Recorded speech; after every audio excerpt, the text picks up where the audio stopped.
Hello and welcome to all of you on homes skills by Mansi. So I hope आप सब बहुत अच्छे होंगे, बिल्कुल फुली फिट एंड हेल्दी भी होंगे। सो आज जो हम स्टार्ट करने जा रहे हैं that is lecture number 2 from chapter atoms and molecules. और इसको स्टार्ट करने से पहले मैं लेक्चर नंबर 1 का थोड़ा रिवीजन कराना चाहती हूँ ताकि आपको याद आ जाए हमने लेक्चर नंबर 1 में क्या क्या पढ़ा था। देखो, सबसे पहले हमने पढ़ा था इंट्रोडक्शन के बारे में, ठीक है। उसके बाद हमने पढ़ा था कि केमिकल कॉम्बिनेशन होता क्या है। नेक्स्ट हमने पढ़ा था लॉज ऑफ केमिकल कॉम्बिनेशन, जिसमें फर्स्ट लॉ हमने पढ़ा था laws of conservation of mass, ठीक है। नेक्स्ट पढ़ा था हमने लॉज ऑफ कांस्टेंट प्रोपोर्शन, ठीक है। इन दोनों को पढ़ने के बाद हमने कुछ न्यूमेरिकल्स अटैम्प्ट करे थे इनके, और उसी क्रम में हम आगे बढ़ते हुए अगला न्यूमेरिकल देखते हैं। न्यूमेरिकल नहीं, एक्चुअल में ये क्वेश्चंस है, तो देखते हैं फर्स्ट क्वेश्चन क्या कह रहा है हमसे। फर्स्ट क्वेश्चन में ये बात कही गई है कि अगर 3 ग्राम्स आपका कार्बन है और वो बर्न किया जाता है 8 ग्राम ऑफ ऑक्सीजन के साथ। 3 ग्राम्स आपका कार्बन कितना है 3 ग्राम्स, और ये बर्न किया जाता है ऑक्सीजन की प्रेजेंस में, और ये फॉर्मेशन करता है CO2 का। CO2 का फॉर्मेशन करता है, और ऑक्सीजन कितनी है 8 ग्राम ऑक्सीजन है, और हमारे पास फॉर्मेशन कितना हो रहा है 11 ग्राम्स का फॉर्मेशन हो रहा है CO2। 11 ग्राम CO2 का फॉर्मेशन हो रहा है। तो अब आपसे ये पूछ रहा है कि what mass of carbon dioxide will be formed, कितनी कार्बन डाइऑक्साइड का फॉर्मेशन होगा अगर वही 3 ग्राम्स कार्बन को बर्न किया जाता है 50 ग्राम। अब हम यहाँ पे 50 ग्राम ले लें। पहली कंडीशन में 3 ग्राम्स था और 8 ग्राम्स को बर्न करके हमारे पास 11 ग्राम्स CO2 बन रही थी। अब की बार ये बोल रहा है कि वही 3 ग्राम कार्बन है लेकिन ऑक्सीजन का अमाउंट हमने बढ़ा दिया है, तब हमारे पास कितना कार्बन डाइऑक्साइड का फॉर्मेशन होगा। भाई सीधी सी बात है, 11 ग्राम ही तो फॉर्मेशन होगा कार्बन डाइऑक्साइड का, क्योंकि सिर्फ ऑक्सीजन का अमाउंट बढ़ा है।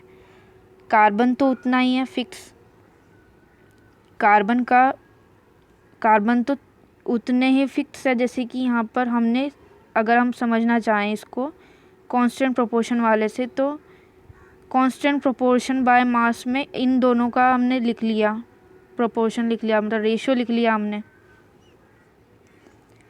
कि हमारे पास 3 ग्राम्स कार्बन 8 ग्राम्स ऑक्सीजन के साथ कंबाइन होके 11 ग्राम्स कार्बन डाइऑक्साइड बनाएगा, ठीक है।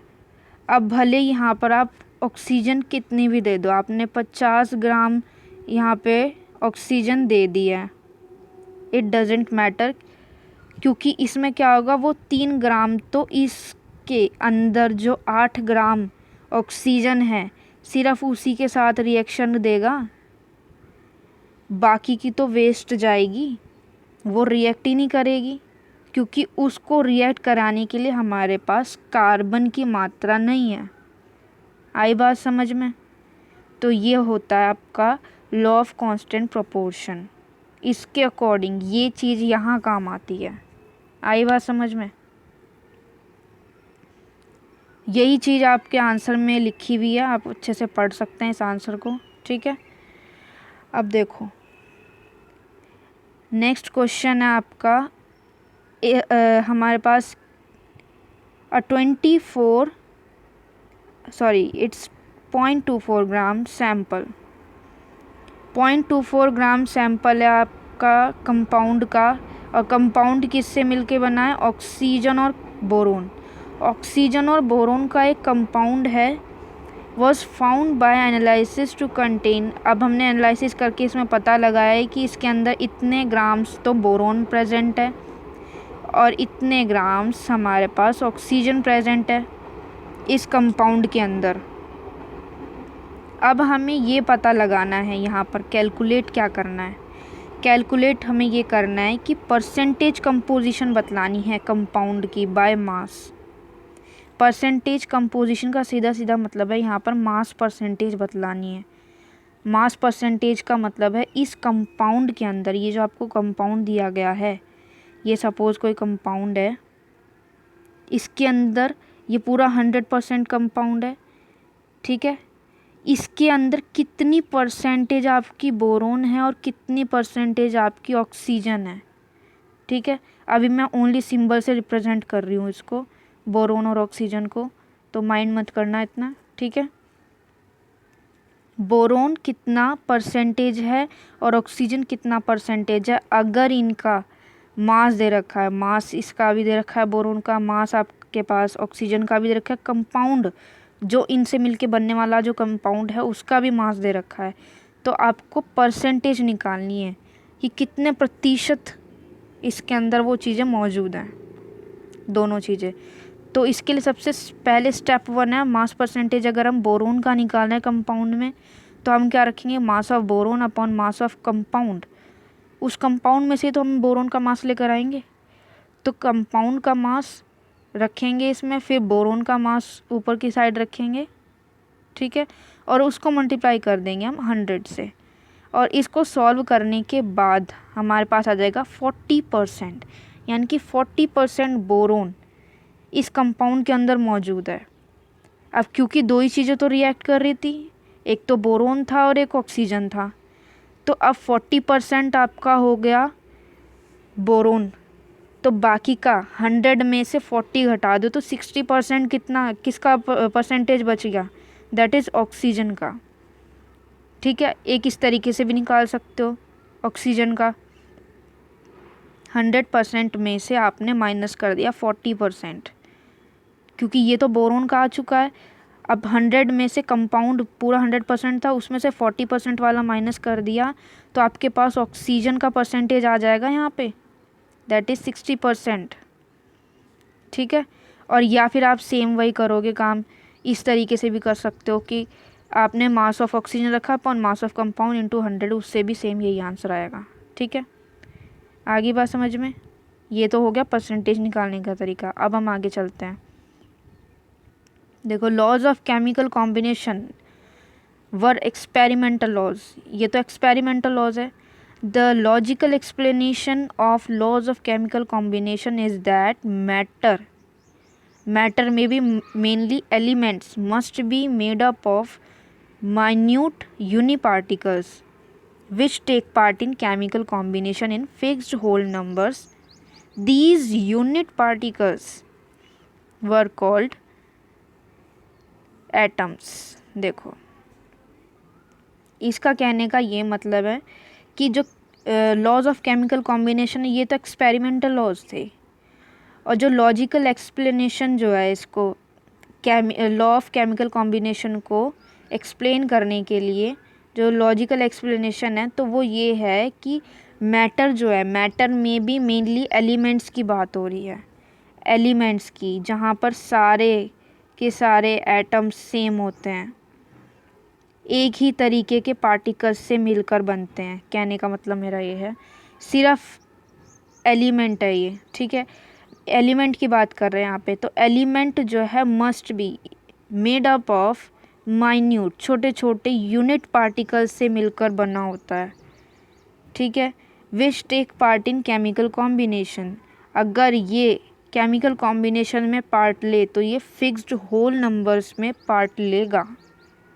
ये वही वाली बात आ गई है, केमिकल कॉम्बिनेशन का जो सेकंड लॉ है कांस्टेंट प्रोपोर्शन वाला, उसी की बात कह रहा है यहाँ पे।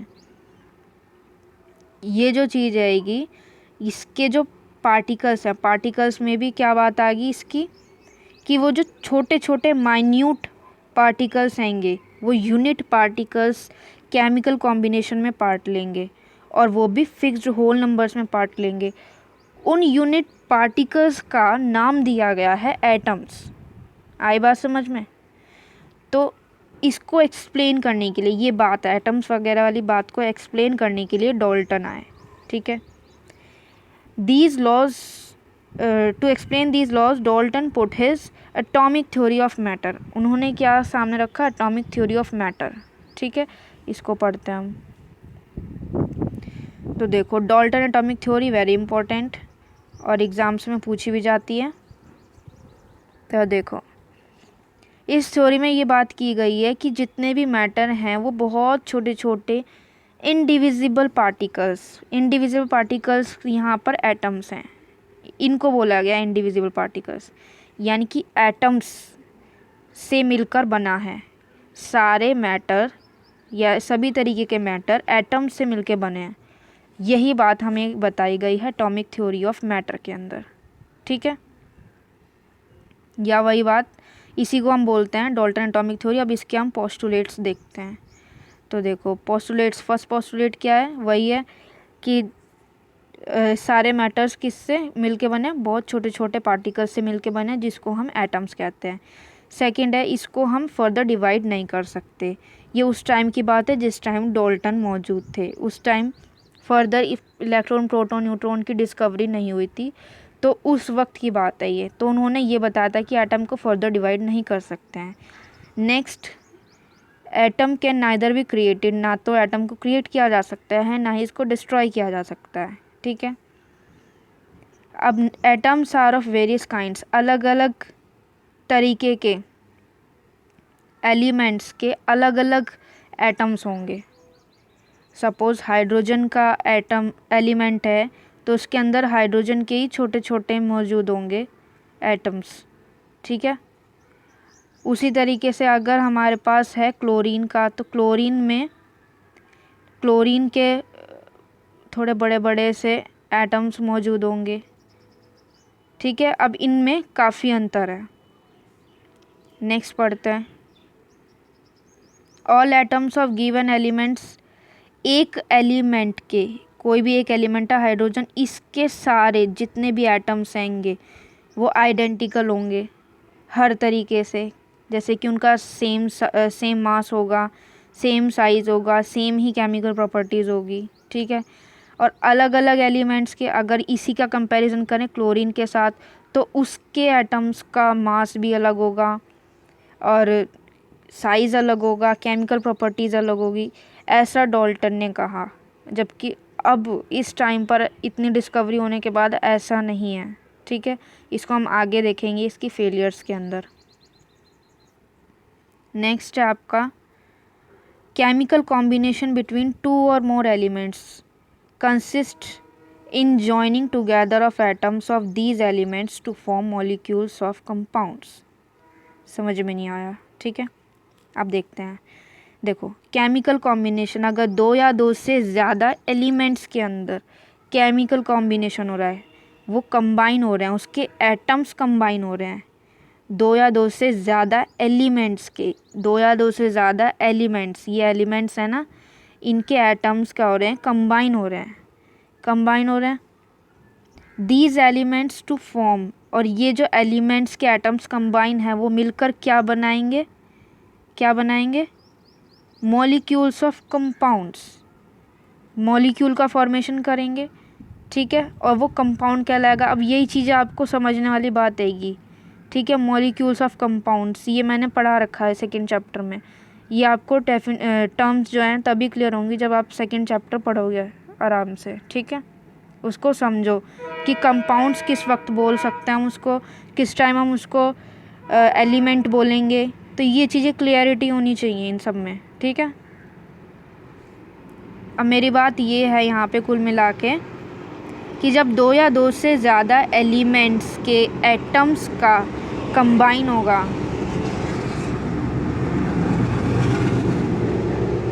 यानी कि दो या दो से ज़्यादा एलिमेंट्स के एटम्स जब जॉइन करेंगे तो वो क्या करेंगे? मॉलिक्यूल्स बनाएंगे। उस कंपाउंड, एक कंपाउंड बनाएंगे, कंपाउंड के मॉलिक्यूल्स का फॉर्मेशन होगा वहाँ पे। आई बात समझ में? जैसे H+Cl है, अभी मैं नॉर्मल लिख रही हूँ, अभी इसके मॉलिक्यूल्स वगैरह, मोल्स वगैरह नहीं दिखला रही हूँ अभी। ये HCl बनाता है सपोज़। ठीक है, चलो बता देते हैं। H2+Cl2 और 2HCl का फॉर्मेशन कर रहा है यहाँ पे। ठीक है। तो इसके अंदर क्या हो रहा है, हाइड्रोजन और क्लोरीन ये क्या है, ये एलिमेंट्स के ये मॉलिक्यूल्स हैं। अभी मैं इसको अगर एटॉमिक लेवल पे लेके जाऊँ तो एटॉमिक लेवल पे मैं ऐसे लिखूँगी, हाइड्रोजन क्लोरीन और मिला के ये बन रहा है HCl। ये कंपाउंड का फॉर्मेशन हो रहा है। तो ये कंपाउंड क्या है, ये मॉलिक्यूल है ऑलरेडी, क्योंकि इसके अंदर क्या है, मतलब 2 एटम्स प्रेजेंट हैंगे। तो 2 एटम्स प्रेजेंट है मतलब ये कंपाउंड जो है ये मॉलिक्यूल है, यानी मॉलिक्यूल्स ऑफ कंपाउंड का फॉर्मेशन होगा। कब, जब एलिमेंट्स में जो एटम्स हैं, एलिमेंट के अंदर, इस हाइड्रोजन के एलिमेंट में हाइड्रोजन के एटम है, क्लोरीन के एलिमेंट में क्लोरीन के एटम्स हैं। तो ये जब कॉम्बिनेशन करेंगे तो ये मॉलिक्यूल का फॉर्मेशन करेंगे। और किसका मॉलिक्यूल होगा, कंपाउंड का होगा। हाय बहुत देर होगी इसे समझाते हुए। नेक्स्ट है, the number and kinds of atoms in a given compound is fixed. अब इसके अंदर जो नंबर्स आएंगे कि हाइड्रोजन कितने कंबाइन कर रहे हैं और क्लोरीन कितने कंबाइन कर रहे हैं और किस तरीके के एटम्स कंबाइन कर रहे हैं, वो फिक्स होता है, ठीक है। During chemical combination atoms of different elements combine in small whole numbers to form compounds. Chemical combination के दौरान जो डिफरेंट एलिमेंट्स के एटम्स हैं वो कंबाइन करेंगे स्मॉल होल नंबर्स में, जैसे कि वाटर में करते हैं। वाटर का फॉर्मेशन होता है ना, तो वो 1:8 में फिक्स रेशो होता है इसका, तो इस रेशियो में ही वो कंबाइन करते हैं। ये स्मॉल होल नंबर रेशियो है, ठीक है। नेक्स्ट है, atoms of same elements can combine in more than 1 ratio. अब अगर सेम एलिमेंट के एटम्स हैं, यानी कि जैसे कि नाइट्रोजन और ऑक्सीजन का है, तो वो NO भी हो सकता है, N2O हो सकता है, N2O5 हो सकता है। तो यहाँ पर ये क्या है, इनके रेशियो चेंज होते रहते हैं। आई बात समझ में, सेम एलिमेंट्स के एटम्स ही कंबाइन हो रहे हैं, लेकिन कंबाइन होके क्या कर रहे हैं, वो एक से ज़्यादा रेशियो में और एक से ज़्यादा कंपाउंड का फॉर्मेशन कर रहे हैं। एक से ज़्यादा रेशियो में कंबाइन हो रहे हैं और एक से ज़्यादा कंपाउंड फॉर्म कर रहे हैं। अगर आपको समझ में नहीं आ रहा हो ना, तो थोड़ा पीछे करके देख लेना, 10 सेकेंड्स पीछे करके समझो उस बात को जो मैं कहना चाह रही हूँ, ठीक है। बहुत इंपॉर्टेंट बातें हैं और डीप बातें हैं बहुत। ये आपको अभी लग रहा है कि यहाँ ये काम की नहीं है, लेकिन जब आप हायर क्लासेस में जाओगे, आगे का पढ़ोगे, तब आपको पता लगेगा कितनी काम की बातें हैं ये। छोटी छोटी बातों को पकड़ना बहुत ज़रूरी होता है, ठीक है। चलो अब हम आगे चलते हैं। Dalton atomic theory gives us explanation for law of combination.